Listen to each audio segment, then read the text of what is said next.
From Hollywood, it's time now for Edmund O'Brien as... Johnny Dollar. Jim Madison at Tri-State. How are you? Well, Jim, I'm fine, but what's this I read about you people? You mean the Tolhurst theft, I suppose? Yeah. No progress yet?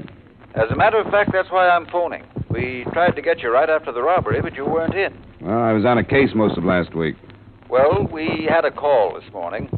It was a woman who said she knew something about the case. Of course, it doesn't necessarily mean anything. What did she say? She wanted me to swear that we wouldn't call the police. And then she said she'd give us time to decide and call back about 3. You want me to talk to her if she calls back? Yes, I don't know anything about these things. Are you willing to work without the police? We stand to lose almost $50,000. We'll cut some corners if you will.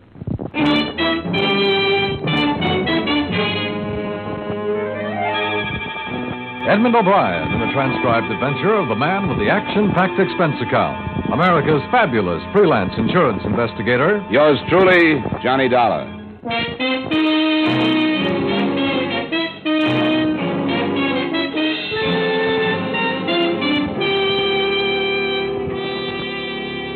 Expense account submitted by Special Investigator Johnny Dollar to Home Office, Tri-State Insurance Group, Hartford, Connecticut. The following is an accounting of expenditures during my investigation of the Tolhurst theft matter. I note here the accepted report of the robbery because, as will be seen, both the police and the press missed a number of details. The Tolhurst fur shop was entered at closing time Saturday evening by 3 disguised men who, at gunpoint, relieved Mr. Tolhurst of almost $50,000. Answering a radio alarm, the police spotted the getaway cars that left Hartford, and later, south of town, after a running gunfight with another squad car, it was abandoned by the 4 men who were seen to split up and who escaped into some wooded terrain. That's where it stood. Expense account item 1, $1.50 cab fare from my apartment to the Tri-State offices where your Mr. Madison was waiting for me a little before 3 p.m. The second call from his alleged informer came at 2 minutes after. Yes? Yes, put her on. Hello? Well, I'm glad you did. I have someone here that I want you to talk to. No. He's not from the police. He's a representative of the company. Just a second. Here she is, darling. Okay. Hello? I don't like this. How do I know you're not from the police? Well, I guess you can't be sure. All I can do is give you our word. And if you do want to talk to us, you'll have to take it. The other man didn't say he was going to have somebody else. He'd decided he'd rather do it this way. Now, listen for a second. To us, the recovery of the money is more important than having anybody arrested. If we can recover it more easily without going to the police, we're willing to do it. Doesn't that make sense? Maybe. The police will have to come into it sometime. I know that. But also, I know I'm right. I've got my own reasons for calling like this, and I know I'm right. I'll take your word for it. And we'll keep it. Now, what is it that you know? I know where one of the men is hiding. Oh? Which one? He's in a hotel in Boston. He's not using his real name, and I can't tell you what it is. You mean you know what it is and can't tell us? I'm a friend of his. That's why I'm calling. He's got to give himself up and get clear of it. That's what you've got to make him do. I will if I can. What name is he using and what's the hotel? I know I'm right. I know it. But you can't tell him how you found out where he is. You can't say anything about this call. That's a promise, too. I won't. The name he's using is Taft. He's in the Standing Hotel. The Standing. Okay. Anything else? That's all. How do I get in touch with you again? But you can't. There's nothing more I can do. Just be careful of him. He's awful desperate. Goodbye. Huh? She's gone. What do you make of it? It's hard to tell. She says one of them is in a hotel in Boston and that I have to make him give himself up and be careful because he's desperate. She could be sincere. If she were just fingering this guy, it seems to me she would have called the police. Then you think it's worth looking into? Well, there's only one way to find out. Follow it up, see what's there.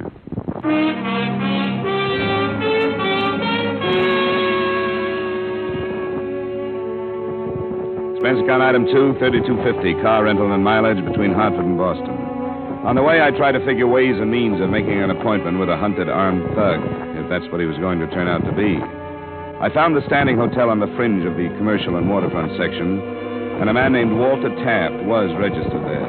I staked out his corridor and saw him leave his room at about 7:30 that evening. He came back an hour later. When he put his key into the lock, I was strolling toward him, and when he opened the door, I was behind him. Can you hold it a second? What do you want? I want to talk to you. I don't know. You haven't got time. I'm interested in a man who's registered here under a phony name, Taft. That's my name. Is there anything wrong with it? Well, if it's your real name, then I'm wrong. Have you got anything that says it is? Well, I don't see how it's any of your business, but sure, go on in. Thanks. Now, who are you and what do you want? I guess the automatic tells me what I came to find out. Who are you? I'm a private detective. The insurance company that stands to lose on the Tolhurst job hired me. That's a lie. You'd have brought the cops if you were. I've got a wallet in my hip pocket. There's a license Don't reach for it. Just turn around. Sure. You're really jumpy, aren't you?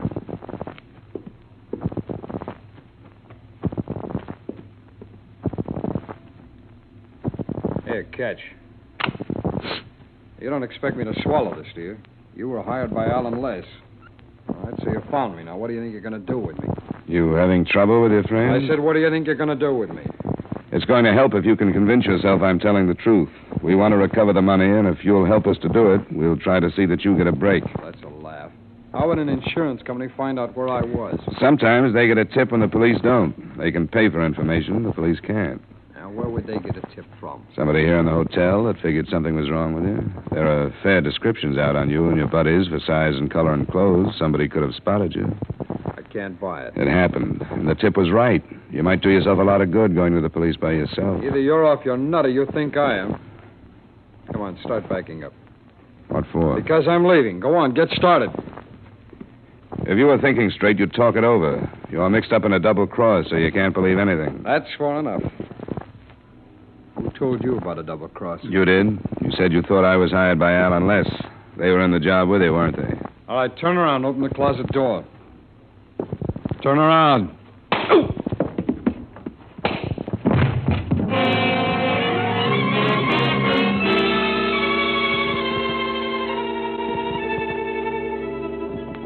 By the time I was on my feet again, he'd had at least 20 minutes start. After I cleaned up some in the crummy bathroom and stopped the bleeding, I looked the place over.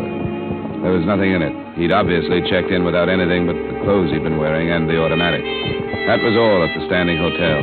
I drove back to Hartford and phoned Mr. Madison at home. I'm sorry, Johnny. Are you all right? Yeah, I'm not complaining, just telling you what happened. I guess I asked for it, bullying in like that, but I couldn't think of another way to get to him alone and get to the point in a hurry. Well, do you think you should have called the police?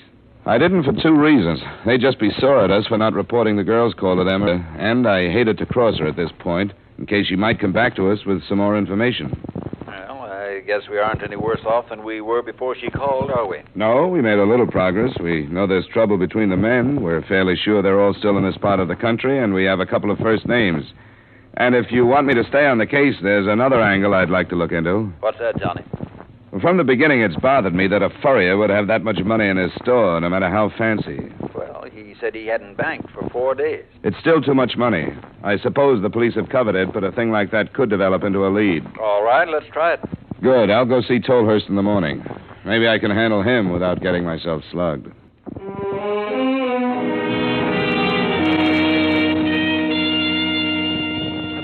Of course. I'm at your service. Thanks, Mr. Tolhurst. I know you've answered a lot of questions already. Yes, I have. So I won't drag you through the details of the actual theft again. Well, thank you for that. Thank you. Now, the amount of money you lost, almost $50,000. Well, that question again. Why did I have that much in my shop? I have answered that question every possible way without smearing my own good name. The police have driven me mad. I'd like to have the answers, too. Very well. Don't most of your customers purchase with checks, Mr. Tolhurst, or on credit? No, they do not. I'd think that they would. Because you don't understand.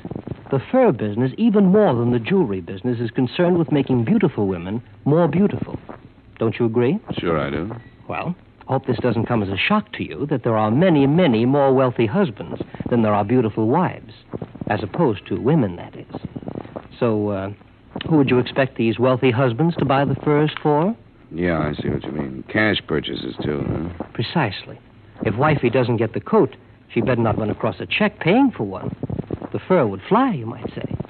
But almost $50,000 in 1 week. That's a lot of intrigue. One sable was worth $35. And if the name of the purchaser became known, it could literally endanger the national security. I really mean that. It would be discussed from the floor of the Senate. What can I do? There's no record at all of these sales? Barely enough to keep my books legal. I've rather specialized in this cash and carry trade. If I was strapped to the rack, I couldn't name these men. I'm helpless. I think the insurance company might be able to fight your claim because of the stand you're taking. Had you thought of that? Oh, no, I hadn't. Well, it makes no difference. I'm completely helpless. Unless a member of the board or somebody is an old customer of mine. And that is possible, you know.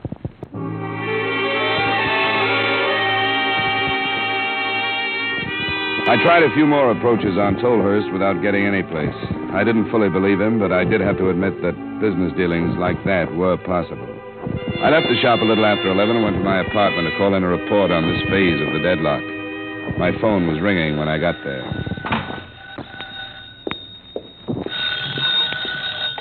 Hello? Hello? Had to help me. What? I can't hear you. Who is it? Yesterday. You're the woman I talked to yesterday? Yes. You got to help. Well, what's the matter with you? What happened? They were here. Where are you? Where are you? Stoddard. Stoddard Street? Yes. What number? 5860. 5860. An apartment number? Number 12. All right, I'll be there in 10 minutes.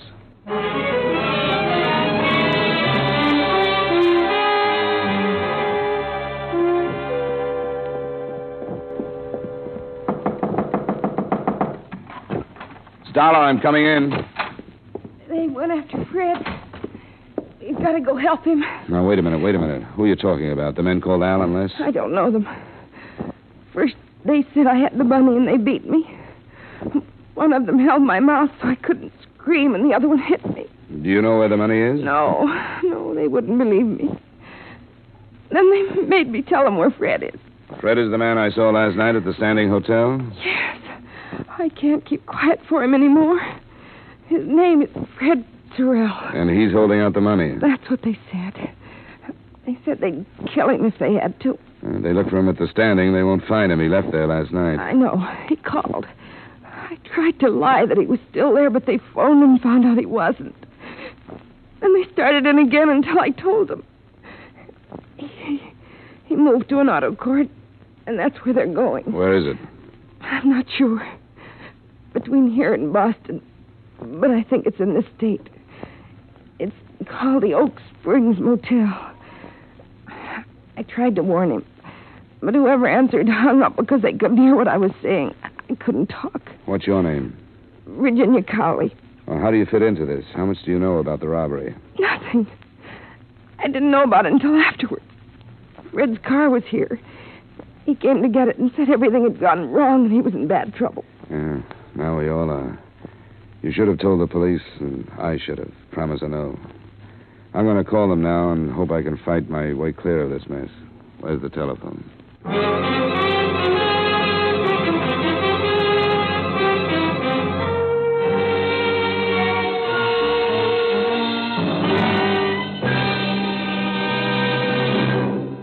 We will return you to yours truly, Johnny Dollar, in just a moment.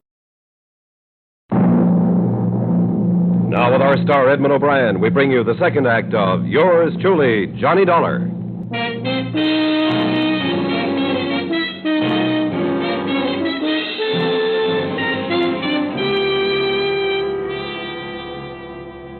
In an attempt to help what was left of my position with the police, the first thing I told them about was the possibility of nailing the 300 men together, but that backfired, too. It took me 20 minutes to learn that the Oak Springs Motel was about 12 miles south of town, and it took me another 15 minutes to get there. 2 squad cars were in the driveway, and that looked all right. But when I got to the cottage where Lieutenant Crockett and the other officers were, things looked all wrong. The bodies of 2 men lay on the floor. Neither one was Fred Sorrell. Who are you? My name is Dollar, Lieutenant. Oh, yeah. Sorrell did this? Seems to be some confusion about the name. The cottage was rented by an A.J. White. Sorrell was hiding out under a couple of aliases.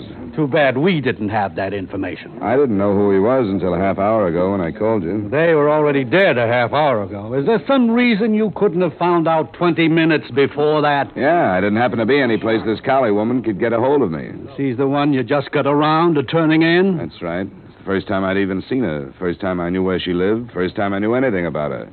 I've done the same thing before, and it's worked out. This time it didn't. What do you mean? An anonymous call. She said she had information about the Tolhurst robbery that she couldn't give to you. She gave it to me in confidence, and I played it that way. You still playing it that way? No, I'll give you everything I've got, which still isn't much. Let's go back to town, then, where we can get a real statement. Henderson, take over here, will you? I'm going back to the office. Okay.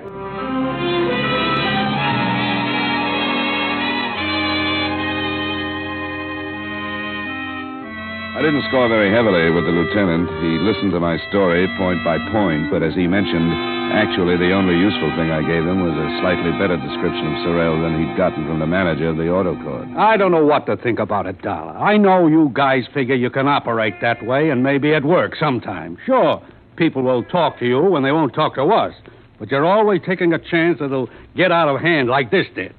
This one was out of hand from the beginning. And it's turned into murder now. You aren't blaming me for that, are you? No, but I want you to leave the case alone from here on. Stay away from the Cowley woman. Stay away from everything. Does that mean I can go now? Yeah. It might be a good idea if you went home and brushed up on a little police work.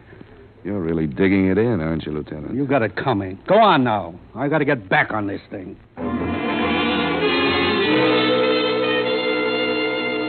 I knew my license was probably at stake, but Crockett's attitude, right or wrong, was more than I could take. Virginia Cowley had been put in the police hospital, suffering from internal injuries caused by the beating. I went back to her address, lied my way past the landlady and into the apartment.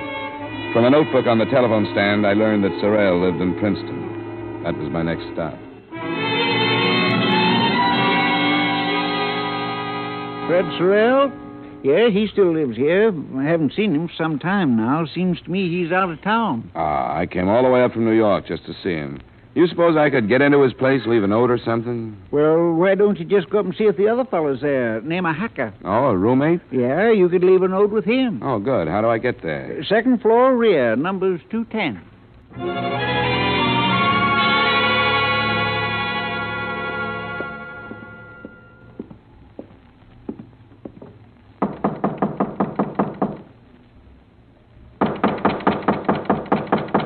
Yeah. Who is it? Friend of Sorrell's. I've got to see you.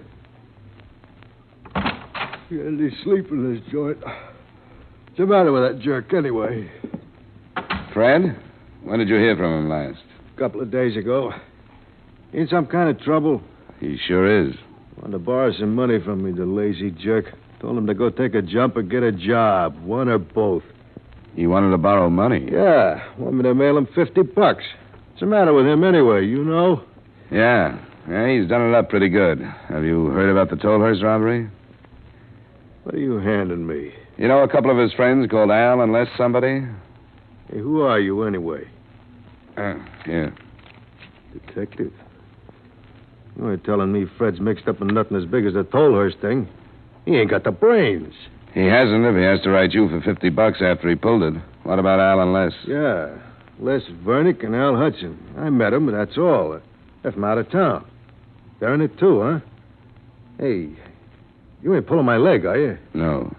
Did he write you from Boston by any chance? The Standing Hotel? Using the name Walter Taft? That's right. I knew those guys were no good, and I told him so. He was always talking big money. I never thought he had the guts for anything like that. Don't congratulate him. He built it up to murder today. Oh, quit it. It must have been Al and Les. You'll read about it, but for now, take my word for it. There was a double cross, or they figured there was. They were both shot, and Sorrell is still on the loose. This is straight. He wouldn't come here, would he? I don't know what he'd do. He must be half crazy by now. Can you think of any place else he might go? He's got a girl he mooches off all the time. Yeah, I know about her. He wouldn't go there, not now. He wanted a place to hide out. He was driving his car so he could travel for some distance, but not far. If he's thinking at all, he'll know he has to get rid of it. I don't know. I'm not holding nothing back. A guy does anything like this, he doesn't deserve help from anybody. By this time, he probably thinks he does. You don't think he'd pull his old lady into the mess, do you? He might. Where is she? She's got a farm, I never saw it, but he talked about it once in a while. Little place she runs with an old guy helping her. It ain't far from here. Do you know where it is? Somewhere west. Hey, that's her picture. I think the name of the town is on it. Down here in the corner. I just remembered. I noticed it. Torrington. Sure, I know where that is. About 25 miles. I'd like to look at some of the rest of his stuff, if you don't mind. Go ahead. If this is as bad as you say it is, you can do anything you want. If you don't mind, I'm going to move out until this is cleared up. I don't want that crazy jerk to be coming back here while I'm around.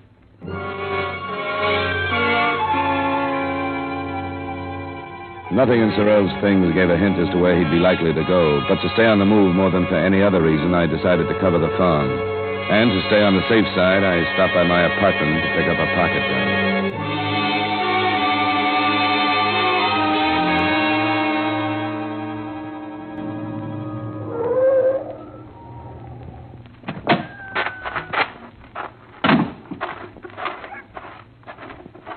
You got business here? Well, it's a sort of a social call. Mrs. Sorrell here? Nope, she went to town. Oh, she went with her. I was passing through. I know her son. I thought I'd stop by. Oh, you're a policeman then. What makes you say that? We heard about Frederick. At least some of us did. We kept it from Mrs. Sorrell. That's why we sent him to town. We don't want that poor soul to learn about him until it's all finished. Did you think he'd come here? How much do you know about it? Somebody heard on the radio about the murders.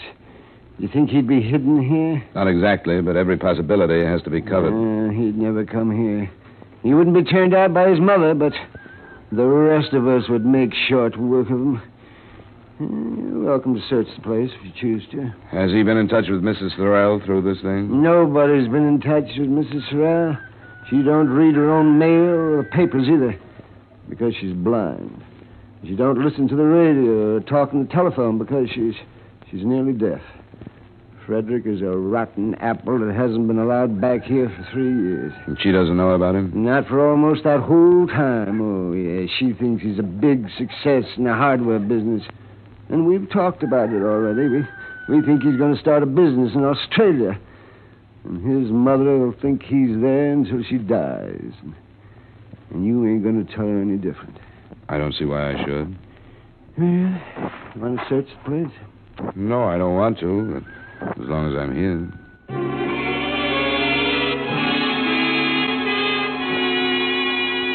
Sorrell wasn't there, and by the time I left, I was made to feel like a criminal myself for looking the place over. By the time I got back to Hartford, the extras were out saying, widespread search fails to uncover killer. And something that had been bothering me came to mind again. Why, with a $50,000 haul, hadn't Sorrell gotten out of New England? A few more questions fell into line, too.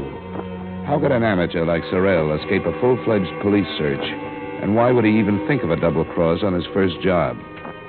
And finally, why, after running out of Boston, would he have come back to an auto court 12 miles south of Hartford? I covered the final point and learned that the Oak Springs Motel was within a few miles of the point where he and the other two men had abandoned their car and taken off on foot. I thought I told you to stay away from this case. You can't take away my right to make a living, Lieutenant. I found his car. Isn't that worth anything? How do I know what it's worth? It's something you haven't done with all your roadblocks. I'm 5 minutes away from his car, and I think he'll come back to it as soon as it starts to get dark. Can't you take a chance on it and have a few men out there? All my men are busy. I'll see what I can do. It's less than an hour till dark. I hope you make it.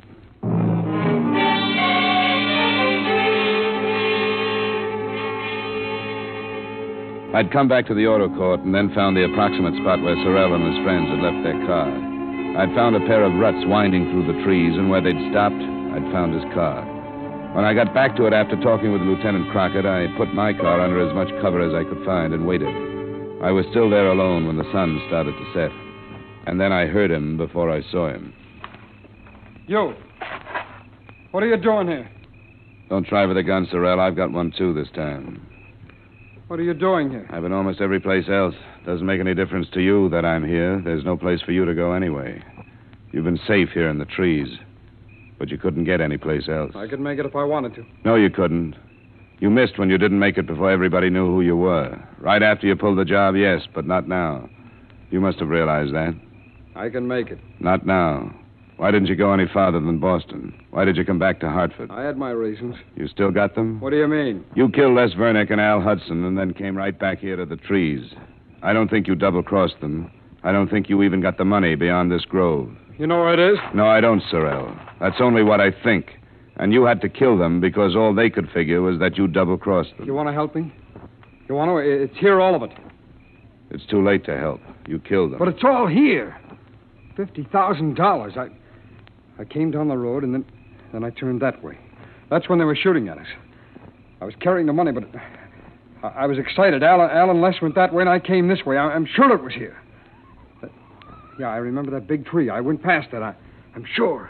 You could find $200,000, and it wouldn't do you any good. Yes, it would.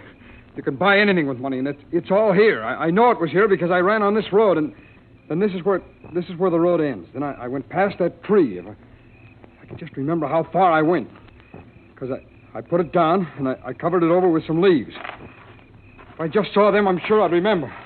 Sorrell. I know where it is. But, hey, what are you... I want your gun, Sorrell. Oh, get away from me! Get away! Quit it! No! It's all here! It's all here, and I'm going to get it! Now get away from me! Get away, you! All right, Get away! All right!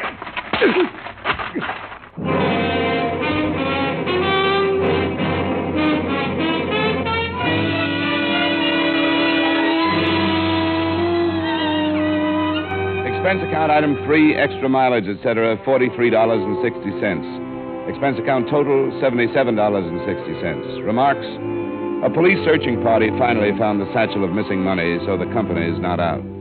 Lieutenant Crockett and I finally got together, so I'm not out. The girl is nothing. So it leaves Sorrell, who really lost his mind over money, and the furrier Tolhurst, who didn't lose anything, not even that universal customer, the wealthy American husband. Yours truly, Johnny Dollar.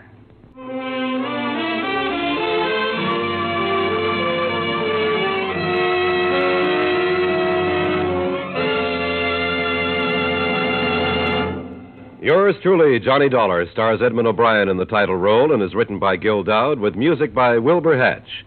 Featured in tonight's cast were Parley Bear, Virginia Gregg, Stacey Harris, Bob Sweeney, Herb Butterfield, Clayton Post, and Howard McNear. Yours truly, Johnny Dollar, is transcribed in Hollywood by Jaime Del Valle.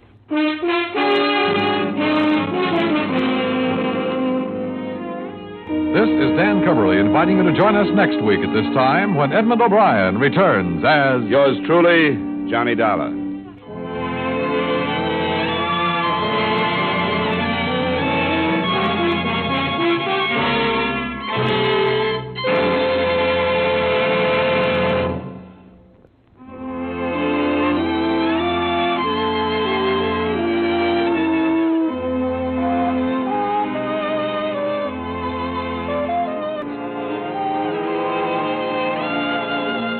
On the CBS Radio Network.